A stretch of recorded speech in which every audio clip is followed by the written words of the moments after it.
السلام علیکم۔ اسکالرشپ امتحان جماعت پنجم مضمون اردو۔ پیارے بچوں، آج ہم مربوط جملوں کا مختصر پیراگراف اس کے متعلق معلومات حاصل کریں گے۔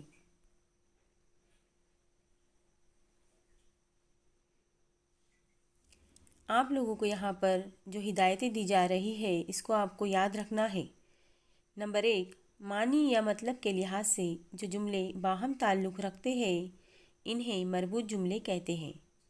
ان جملوں کا تعلق کسی حادثے، واقعہ یا کسی خاص موضوع سے ہوتا ہے۔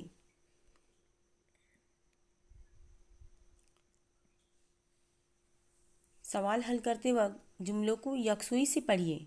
عجلت میں یعنی جلدی میں ایسا نہ ہو کہ پہلا جملہ پڑھ کر ہی کھانا پوری شروع کر دیں۔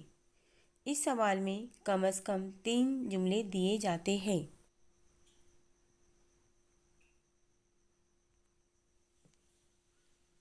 آپ کے سامنے سید سائمہ فیاض مربوط جملوں کا مختصر پیراگراف پڑھ کر سنا رہی ہے اور اس پہ پوچھے گئے سوالات کے جوابات دے رہی ہے۔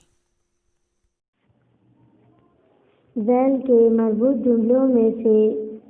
جملوں میں خالی جگہ پر کرنے کے لیے صحیح متبادل چن کر اس کے نمبر کو رنگ دیجیے۔ وہ مقابلہ واپس آیا۔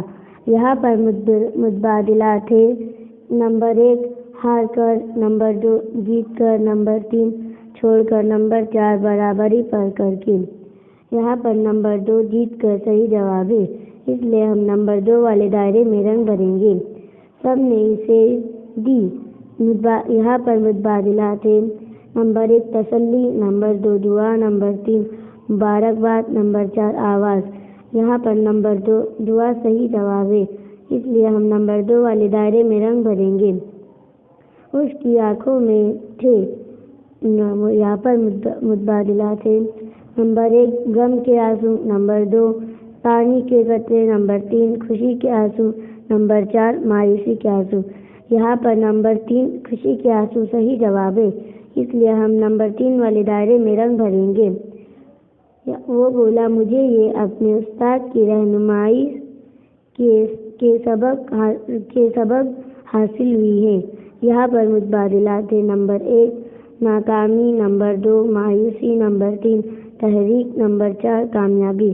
یہاں پر نمبر 4 کامیابی صحیح جواب ہے، اس لیے ہم نمبر 4 والے دائرے میں رنگ بھریں گے۔